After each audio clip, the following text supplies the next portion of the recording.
Well, thank you very much. We're fortunate to have Senator Bill Hagerty from Tennessee. It's great to be with you again, Grant. Thank you. Yeah. Senator Hagerty knows Asia better than just about anyone in Congress, I should think. But I'd like to... Well, my last job, I was posted there, and I think that is a little bit of a different perspective. And the appreciation for the world's thirst, and certainly that region's thirst for American leadership, is firsthand for me. And so how, you've been very outspoken about the China threat, for want of a better word. Yeah. How serious is it from your perspective? It's been a serious threat from my perspective for some time. My career has been in business. I've seen what happens to business people who have their intellectual property stolen, who try to do business in China only to find out that they have to have a member of the Communist Party as their partner. Or think about the barriers that China erects when you try to actually compete in their market, or the way they subsidize their own champion industries. It's impossible as an investor to compete against the balance sheet of China if you find yourself up against one of their strategic industries. So I've appreciated it for years, if not decades, as a business person. And back in 2015, 2016, when I heard then candidate Trump talking about China, I thought, finally, here's somebody that understands one of the greatest threats that we face, not only as a nation, but as the global free market economy. And I decided to dedicate my time and effort to help him win the election. He did win. And in deciding where I could make the biggest difference, the greatest contribution, it wasn't to go to China. It was to go to Japan, because that's where we house the largest complement of U.S. military anywhere in the world. It's right there in Japan. We're in a very vital area where we have strategic relationships with South Korea, with the Philippines. We need to continue building relationships with India, with Australia, with New Zealand. I was in a wonderful position to do that, and I worked very hard to accomplish a strengthened relationship while I was there. Yes, sir. And from your position in Japan, I know you had a lot of dealings with South Korea. It was certainly on the radar screen. Yes, certainly. What could you tell our listeners about your perspective of the importance of a South Korea particularly aligned with the United States? Well, our interests are vitally aligned, as they are with Japan. And I did everything I could to encourage cooperation in the region. The United States is the cornerstone of prosperity and security, working with our allies of Japan and South Korea. We need to continue to find ways to do that. And I'll tell you, not only is North Korea watching, but China is watching very carefully how we cooperate with a strong ally and a very strong economy like South Korea. I think it couldn't be more important than it is today to continue to strengthen that alliance. One aspect of South Korean politics that does affect the U.S.-Korea relationship is the nature of the regime in South Korea.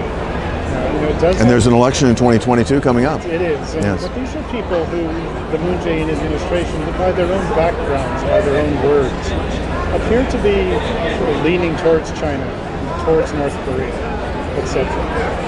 And that potentially poses some concerns. Would you see any concerns in that regard? Well, I do see the concerns as I talk to business people in South Korea.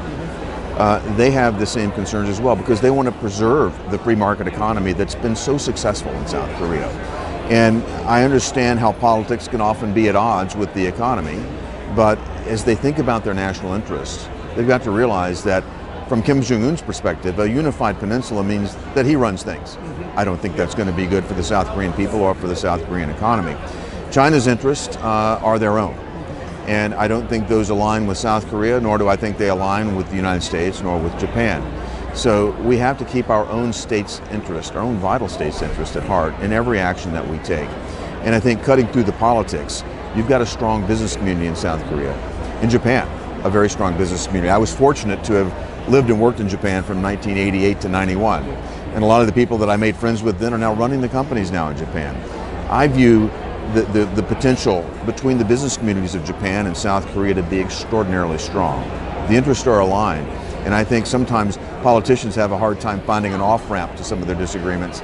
I have, and I will continue to encourage the business community to continue to find ways to strengthen the economic relationship between South Korea, Japan, and the United States as much as possible. What role, sir, do you see the United States playing in trying to improve that relationship between South Korea and Japan? I know it's a tough relationship, but what role could we play? I think it's engagement. We need to continue to engage. I want to see continued military engagement. Joint exercises need to occur. We do that. We are the power in the Pacific. We need to maintain that and continue to engage our allies. Our presence on the Korean Peninsula and in Japan needs to continue. It needs to be strengthened. And there's a great deal of debate and discussion, as you know, over our presence in both countries. I worked very hard as ambassador to make certain that we were great citizens in Japan and net contributors to the communities where we exist, but also to help the Japanese people appreciate the great strength and the great strategic importance of our presence there. Because it is a very bad neighborhood when you think about it. You've got North Korea, Russia, and China at your doorstep. South Korea, same posture.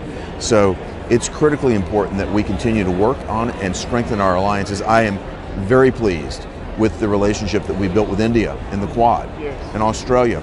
We need to continue to strengthen that. I think India's strategic interests also align with ours, and I would like to see Korea, South Korea, become more and more engaged in that sort of engagement.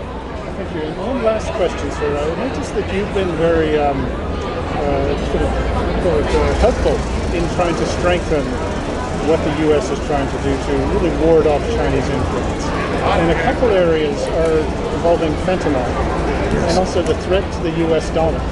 I wonder if you could just explain to our listeners what you see that we need to do. Well, fentanyl is a scourge that's attacking our nation. This is something that we've seen in the past. You go back to the occupation forces that were in Japan after World War II. The North Koreans were running the illicit drug trade into Japan, trying to weaken our sailors and our servicemen, as well as the Japanese. The goal there was explicit. They wanted to weaken us. What we see is the flow of fentanyl now increasing dramatically into Mexico. I went down and met with, a month before Vice President Biden got to Mexico, I was there. We talked about root causes. They advised me the greatest root cause, the messages coming from the Biden administration encouraging all of this illegal immigration, the destruction of the successful Trump administration policies that have destroyed our border. But the effect of this, the impact of this, that they're seeing a surge of imports of fentanyl and precursors to fentanyl coming into their country in Mexico. Labs are popping up. They're having Chinese technicians come and train Mexican cartel workers on how to make and mix fentanyl. Where is it aimed? United States markets. And what we see is a flood of migrants every morning hitting the border. The cartels have figured out how this works. They overwhelm our border patrol. And as soon as our border patrol is overwhelmed, they go to another point in the border and ship more and more illegal drugs in. And as I talk to law enforcement agents in Tennessee, whether it's sheriffs, whether it's local police departments, they're telling me they've seen an inordinate increase in overdoses and deaths from fentanyl ever since the border collapsed in late January. We've got to put this to an end. We've got to hold China accountable. And this is having a devastating impact on our families. I warned from the beginning, the collapse of the border in late January, every town in America becomes a border town, and every town is now more vulnerable to the predatory practices of countries like China. Well, I think we're about out of time, sir, but I appreciate you stopping by. Thank you so much for the opportunity. Keep up the good work. We appreciate it, and thanks for your Keep pushing the conservative movement in South Korea. I'm so pleased to see the relationship with CPAC. I support this organization. The American Conservative Union does great work around the world, and I've been encouraging to continue to expand our reach because I know that we have like-minded souls all over the planet. Thank you. Great to be with you.